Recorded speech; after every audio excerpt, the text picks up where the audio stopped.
Bapak, Ibu, saudara-saudari yang dikasihi Tuhan, selamat berjumpa kembali dalam channel Inspirasi Sabda bagi Keluarga, Komisi Keluarga Keuskupan Agung Medan. Hari ini, Rabu 25 Januari 2023, Inspirasi Sabda berbicara tentang perutusan mewartakan Injil.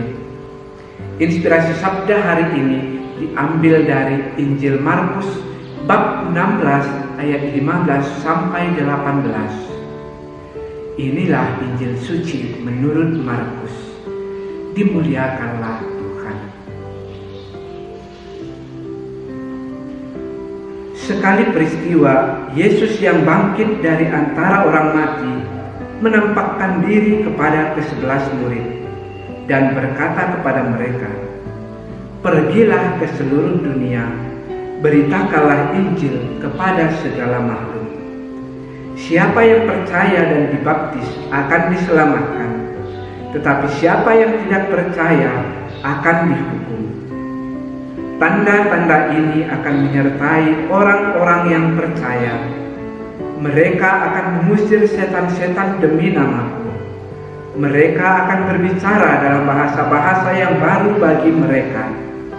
Mereka akan memegang ular, dan sekalipun minum racun maut, mereka tidak akan mendapat celaka. Mereka akan meletakkan tangannya atas orang sakit, dan orang itu akan sembuh." Demikianlah Injil Tuhan. Terpujilah Kristus.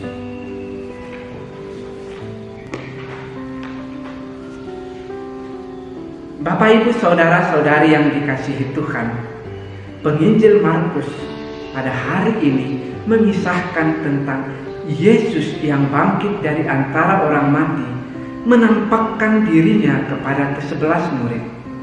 Sekilas kita mengingat kembali bagaimana situasi yang dialami oleh para murid setelah kematian Yesus.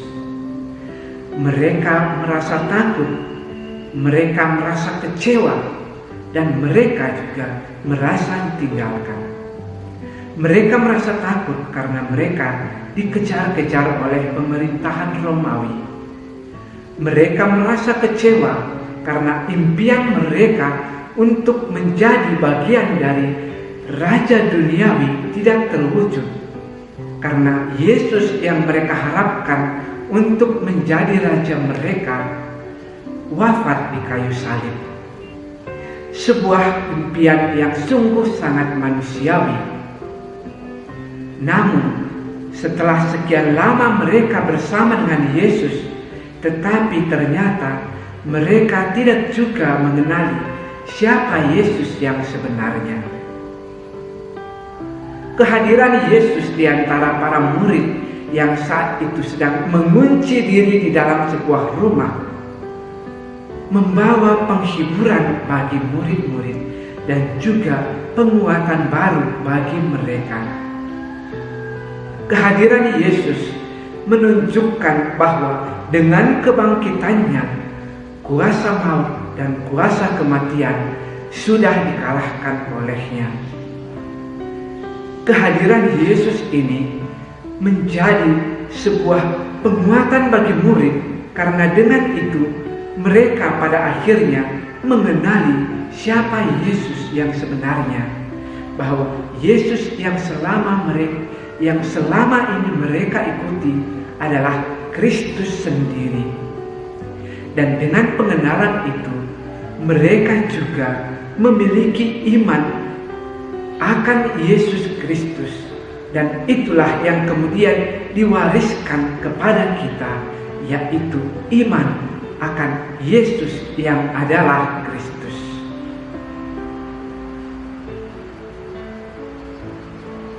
Kehadiran Yesus di antara para murid ternyata bukan hanya sekedar untuk memberikan penghiburan atau penguatan secara rohani, melainkan ada tugas yang diberikan Yesus bagi para murid, yakni mereka harus mewartakan Injil dan menyembuhkan orang-orang sakit. Dalam bacaan pertama kita melihat bagaimana pertobatan yang dialami oleh Rasul Paulus. Paulus yang sebelumnya mengemban tugas sebagai penganiaya pengikut Kristus. Dalam sebuah perjalanan menuju Damsyik, di tengah jalan sebelum sampai di Damsyik, Yesus menampakkan diri kepadanya dalam rupa cahaya yang menyilaukan mata. Melihat cahaya itu, Saulus rebah ke tanah. Ia tidak berdaya sama sekali ketika berhadapan dengan Yesus. Saulus bertanya, "Siapakah engkau, Tuhan?" Dan dalam cahaya itu Yesus berkata, "Akulah Yesus yang engkau aniaya itu. Bangkitlah, pergilah ke Damsyik. Di sana aku akan memberitahukan apa yang harus engkau lakukan." Dalam pertemuan ini, Saulus dan Yesus terjadi sebuah dialog di antara mereka. Dialog yang kemudian memberikan pengenalan bagi Saulus tentang siapa Yesus yang sebenarnya. Dan melalui dialog itu, dia juga tahu apa tugas yang harus diembannya nantinya. Nah, dalam kondisi matanya yang sudah buta, Saulus tidak bisa berangkat sendirian ke Damsyik. Tapi dengan bantuan teman-temannya, akhirnya dia sampai di Damsyik. Dan di Damsyik, dia bertemu dengan Ananias. Melalui pertolongan Ananias, Saulus akhirnya dapat melihat kembali. Dan melalui Ananias juga, Saulus kemudian tahu apa yang harus dilakukannya, bahwa tugas yang harus diembannya adalah bersaksi tentang apa yang sudah dilihat dan didengarnya tentang Yesus.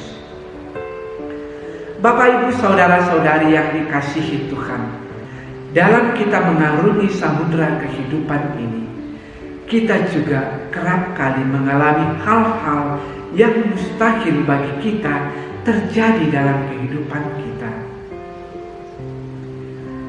Seringkali kita juga dilanda perasaan-perasaan takut, perasaan kecewa, perasaan ditinggalkan di dalam hidup ini.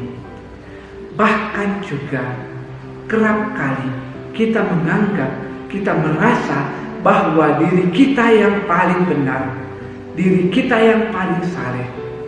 Kita merasa bahwa diri kitalah yang paling penting, sehingga kita lupa apa tugas yang seharusnya kita lakukan. Kita lupa bertanya kepada Tuhan apa yang harus kita perbuat dalam permasalahan-permasalahan yang kita hadapi.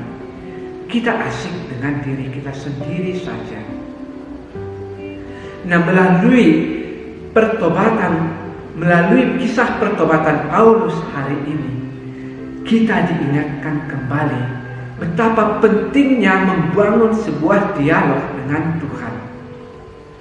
Dengan adanya dialog dengan Tuhan, kita akan mengetahui apa rencana Tuhan, apa yang dikehendaki Tuhan dalam persoalan-persoalan kita, dalam pergumulan-pergumulan hidup kita. Dan lagi, bukan hanya dialog yang harus dibangun, tetapi kita juga harus membangun relasi dengan orang lain. Karena kadang-kadang dalam kehidupan ini, kita tidak bisa hidup sendirian. Kita membutuhkan orang lain. Kita membutuhkan pertolongan dari orang lain. Santo Fransiskus dalam segala karyanya, dia tidak pernah menganggap bahwa segala karyanya itu adalah hasil dari kekuatannya sendiri, melainkan karena dia meyakini bahwa Tuhan sendirilah yang berkarya di dalam dirinya, sehingga dia mampu untuk melakukan karya-karya yang baik bagi orang-orang lain, sehingga dia mampu untuk membantu orang-orang miskin di sepanjang hidupnya. Dalam penghayatannya akan Injil, dia akhirnya mampu untuk mengenali bahwa segala sesuatu yang ada di dunia ini adalah berasal dari Bapa yang satu, yaitu Bapa yang ada di surga. Dengan itu, dia mampu menyebut segala sesuatu sebagai saudara dan saudari. Mencari kehendak Tuhan dalam kehidupan ini memang bukan perkara yang gampang, Bapak, Ibu, saudara-saudari sekalian. Kadang kita membutuhkan orang lain untuk mengetahui apa yang Tuhan inginkan dari kita. Tuhan sering berbicara kepada kita melalui orang-orang di sekitar kita, melalui anak-anak kita, melalui orang tua kita, melalui tetangga kita, melalui rekan-rekan kerja kita. Untuk itu, mari Bapak, Ibu, saudara-saudari yang terkasih, dalam pesta pertobatan Rasul Paulus ini, kita membangun dialog di dalam kehidupan kita, membangun dialog dengan Tuhan, membangun dialog dengan sesama, agar melalui dialog itu kita semakin menyadari bahwa Tuhan menghendaki sesuatu dari kita melalui persoalan-persoalan kita, dan dengan itu kita dimudahkan untuk melaksanakan tugas perutusan kita, yaitu mewartakan Injil dan menyembuhkan orang-orang di sekitar kita. Dalam pewartaan itu tidak perlu kita door to door membawa kitab suci dan mengkhotbahi orang-orang, tetapi cukup dengan sikap hidup kita, dengan kata-kata kita yang sederhana, dengan perbuatan kita, dengan tindakan baik yang kita lakukan, orang akan mengetahui bahwa yang berkarya dalam diri kita, yang bekerja di dalam diri kita, bukan diri kita sendiri saja, melainkan Yesuslah yang bekerja di dalam diri kita, sehingga kita mampu melakukan pewartaan sabda Allah itu di dalam kehidupan kita. Semoga kita mampu melaksanakannya di dalam kehidupan kita setiap hari. Tuhan memberkati kita semua. Pace EBD.